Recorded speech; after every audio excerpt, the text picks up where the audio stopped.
See the dreams barely glow. Fingers reach for nothing, just the wind that I know. Ocean tide crashing, in the chest waves break.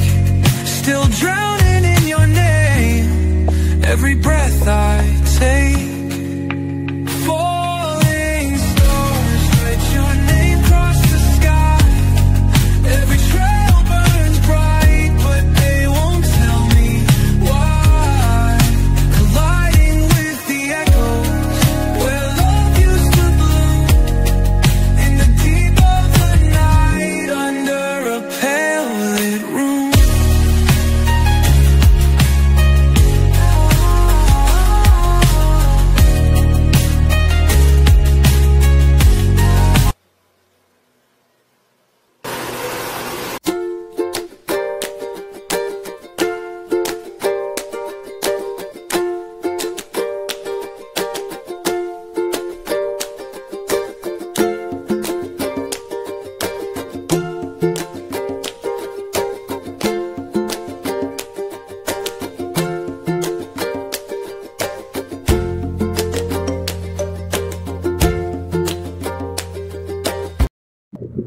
Ayun, shoutout po mga kalingap.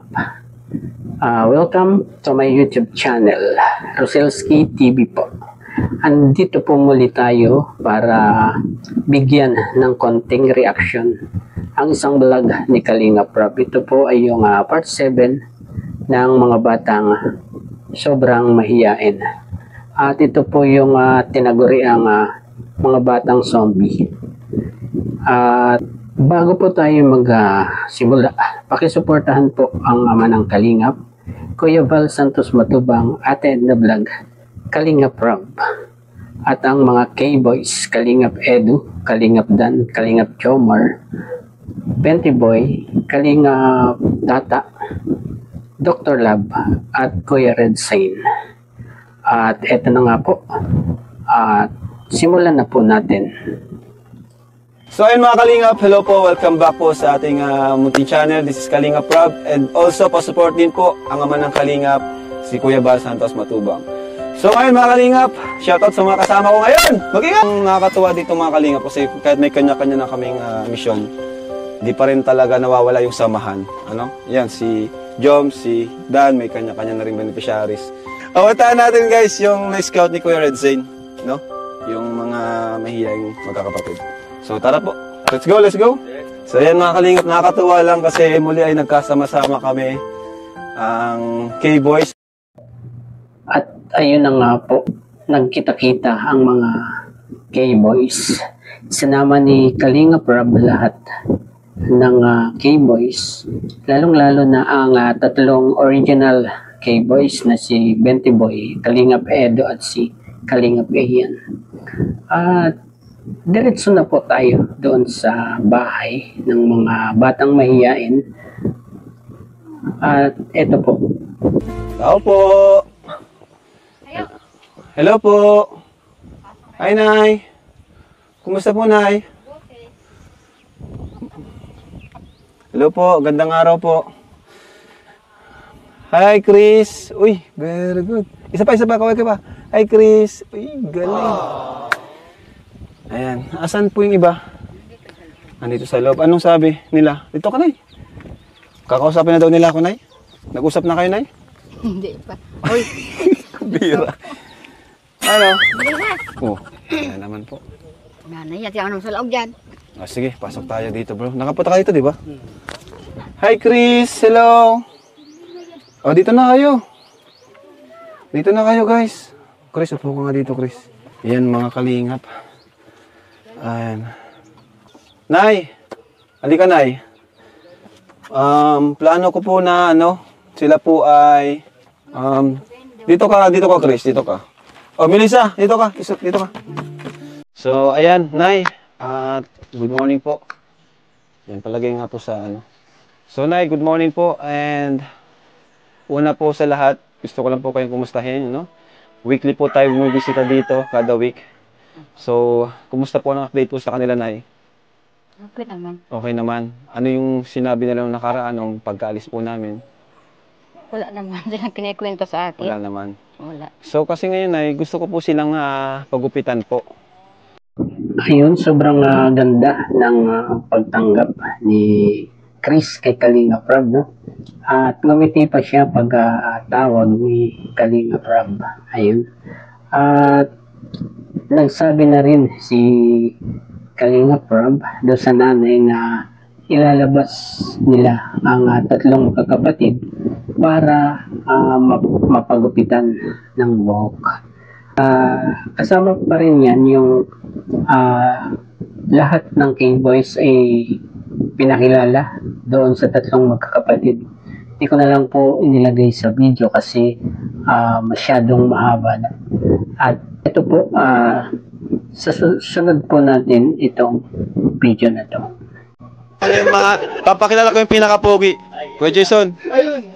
Ito na talagang pinaka-pogi. Sa tingin ko talaga si 20 boy lang makakasabot sa lahat. 20 boy, pasok. Dito ka 20 boy. Ayan na po. Ang pagbabalik. Gamitin mo yung karisma mo, yung dati yung 20 pesos. Gusto niyong 20. Ayan. Sino yung si Melissa? Si Melissa. Idol Melissa. Ito si Chris, pakilala mo lang. Ako si Kuya Jason. Ako yung unang nakasama ni Kalinga Prab. Nanay, anong nangyari dito sa mga anak mo? Wala naman. Parang hindi lang sila na-expose sa mga tao. Kaya nandito lang sila sa loob ng bahay. Pero madali lang ang paraan nito ng pwede pa yung maturuan. Ang kailangan lang ay isama-sama mo sa may mga matatao, pagkikipag-socialize. Sayang kasi yan. Kasi darating yung paano pag may edad na sila, paano na, mahiya sila. Nanay, yung mga anak nyo, pag nabisita dito sila Kalinga, kakasapin, i-orient mo sila na kailangan pag may tao, kailangan magbigay tayo ng respeto. Kasapin natin pag kinakausap tayo. Yan mo po ang ginagawa ko lagi. Huwag mahiya. Kasi dati, ganyan din ako dati. Ngayon ba, pinausap ako ni Kalinga Prab, naging wala na akong hiya. Dati ganyan din ako. Alam nyo, nakikita ko yung sarili ko sa inyo. Dati nagaganyan din ako nung nakapasok ako sa stream. Ay ganito pa lang ang buhay dito sa bayan. Kaya ngayon, excited na ako kasi nabalitaan ko na papagupitan daw kayo. Mas lalo itong gaganda, itong mga bata na ito. Ito nga, wala pang ayos ang buhok pero ang itsura na nila. Ano naman saan kayo naliligo? Diyan lang sa may balon. Sa may balon.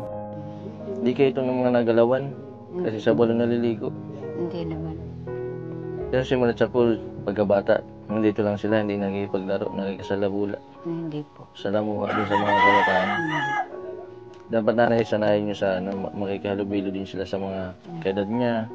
Isama-sama mo pag mapunta kayo dyan sa labasan para na-expose din sila sa mga tao. Masanay din yung mga yan. Tinatawag nga sila dyan, mga mayabang daw ay. Ano sila? Bakit nanay tinatawag na mayabang? Hindi ko alam. Siguro, pag pinapansin sila, hindi nila pinapansin. Naano lang siguro, misunderstood.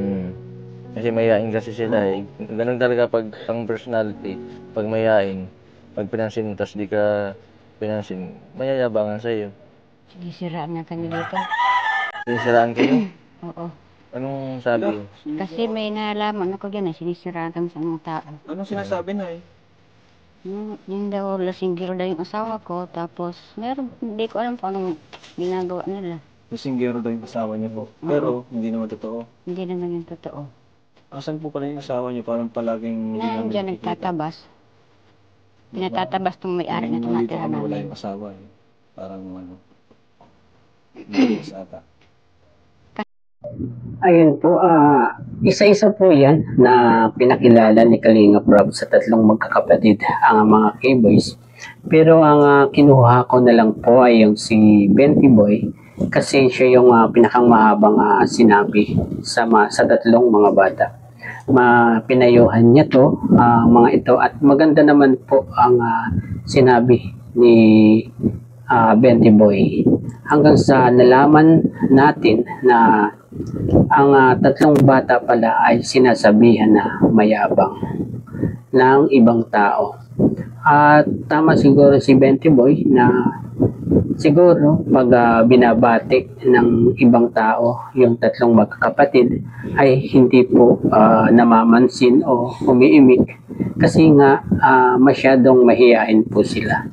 Yun ang hindi naunawaan ng ibang tao doon.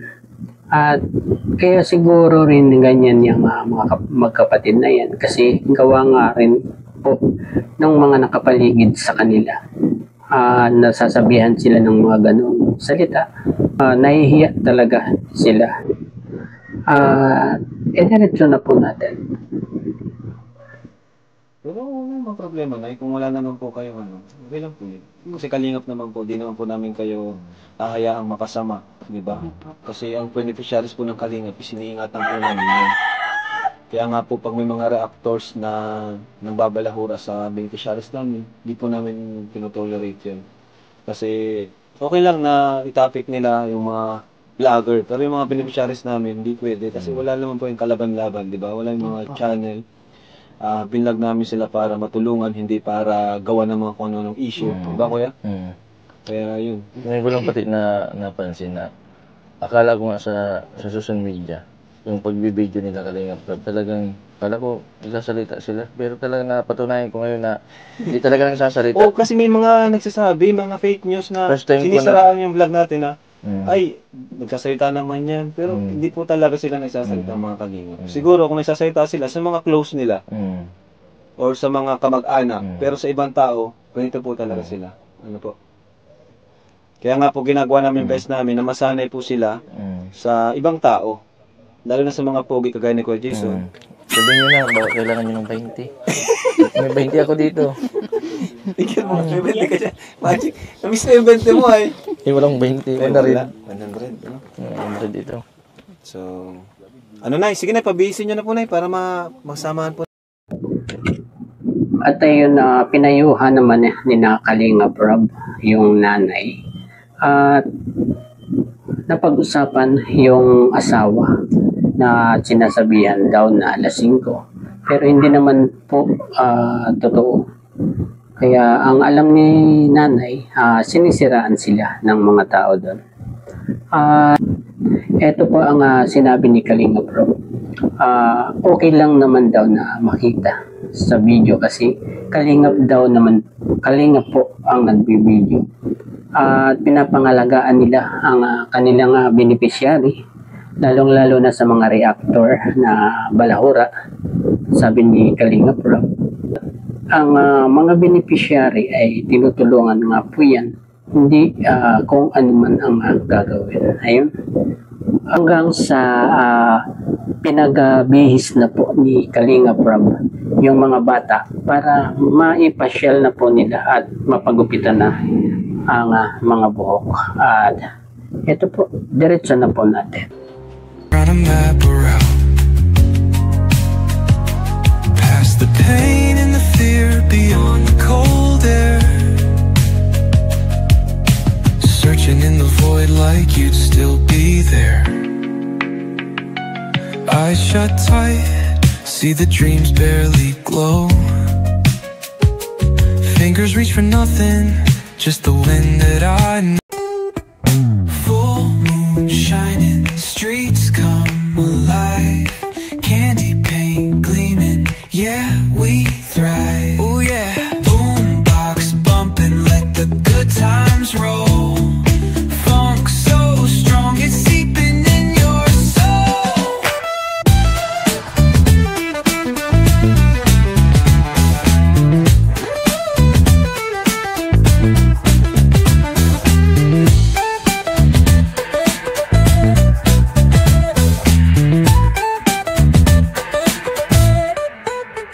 Full moon shining, streets come alive, candy. Ay, wow! Guys, grabe guys. Yun na po mga kalingap, no? Sila, Bea, Chris, and si Melissa. Ba't parang ano po kayo? Parang di yata kayo masaya sa ginawa sa inyo ah. Nay! Buka ka na At least Nay, okay na ba na yung buhok nila no? Kasi may treatment po yan, di lang yan basta ginupitan. May treatment po para hindi na po maging dry yung buhok nila. Anong masasabi mo, Bea? Thank you. Uy, marami, may bangs pati. Ayos Oo. Bagay sa inyo. Si Melissa, tingnan mo na yung pagbabago ng buhok niya, di ba? Tama sabi mo na sa mga buhok nila. Nagpapasalamat ako kasi maganda silang tingnan. Yan lang nila naranasan na gayan. Tingnan mo si Chris, oh. Ganda ni Chris, no? Tangos ng ilong ni Chris. Iba lang hairstyle ni Chris, oh. Bagay na tingnan mo na, yung buhok niya, ibang-iba na to. Ano po? Ibang-iba na nga. Ibang-iba na, ano? Hindi nakulot. Hindi na kulot. Sa tingin mo, gusto niya man yung kupit? Hindi niya lang sinasabi? Kasi sobrang tahimik niya Gusto niya naman nila yun. Gusto naman. Kasi nagsabi sa akin, napapagupitan daw nga nila yun. Nung nalaman po nila papagupitan ko sila, di ba nung nakaraan, excited po sila. Oo. Makita mo po sila. Si Bea, ganda ni Bea, Ikaw, Chris, ano masasabi mo, Chris? Mag-thank you ka, Chris. Thank you. Ano po? Thank you. Ikaw, Melissa, ano masasabi mo, Melissa? Thank you. Melissa, nagustuhan mo ba yung gupit? Thank you. Nagustuhan mo? Diba? At least wala na yung dry sa buhok mo. Dadagdagan yung inyong confidence, diba? Yung tiwala sa sarili. Pwede na kayong maglakad-lakad doon sa barangay nyo. Di na kayo nahihiya. Bagay na bagay yung buhok. Ganda. Ganda ng bagsak ng buhok nila. Ito, ganda ng buhok, no? Pang-anime. Pang-anime yung buhok ni Bea, At ayun po, at manghang-mangha si Kalingap Rob sa mga naging itsura ng mga batang mahiyain at naayos yung kanilang mga buhok. First time daw pala nangyari yon sa tatlo, sabi nung nanay nila. At ayun, at magaganda sila. Yun na po ang nangyari. At sana maging confident na sila sa kanilang mga sarili dahil iba na yung kanilang mga naging itsura nung mapagupitan ni Kalingap. At tapos na nga po yung pagpapagupit sa tatlong kapatid. Ibinili ni Kalingap Rob ng pagkain sila. At umuwi na po sila. At susunod po tayo doon sa mga nagbigay ng word encouragement ang mga K-boys para sa tatlong magkakapit. At ito po, panoorin po natin. Transformation, pagupit po. And yun. So, medyo, masaya kayo sa gupit? Okay naman? Okay? Ayan po. So, nakita po namin sila. Pero bago yan, bigyan naman natin sila ng words of encouragement from si Jomar muna. Words of encouragement para, maging hindi na sila mahihiyain, bro.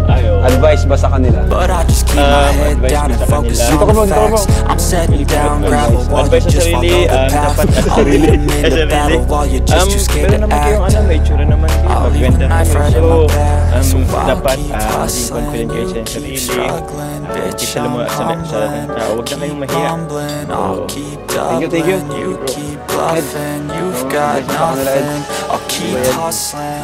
Ito yung kanina. Ito yung mga kanina. Di mo nakilala? Ito nakilala, bro.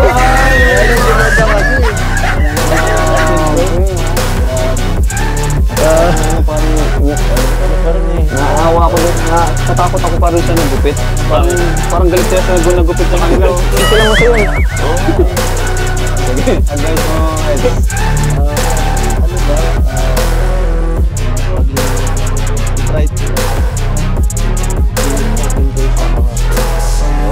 Yun ang magaganda naman kayo saka paano namin kayo mas makikilala kung ano gusto nyo Dito kami para makinig. Oo. Mas masaya pag may kaibigan. Yun. Oo. Parang cosplayer si Bea, ano? Oo nga, no? Si Papa Dan naman. Dapat yan. Papa Dan. Grabe. So ito, yung itsura nila ngayon talagang ito na yung makakapag-boost ng confidence nila. Kasi Yun. ang ganda ng makeover sa nila. So, advice ko lang sa inyo yung kung mga gusto nyo gawin ay huwag nyo pigilan yung sarili nyo. Subukan nyo lang kasi you only live once. So, sayang yung opportunity. Lalo na ngayon kay Kalinga Prab. Sana Dito na kami. Nandito na si Kalinga Prab. So, yun, i-take advantage nyo yun yung sana mas matulungan namin kayo na mag-grow yung mga characters nyo. So, yun lang.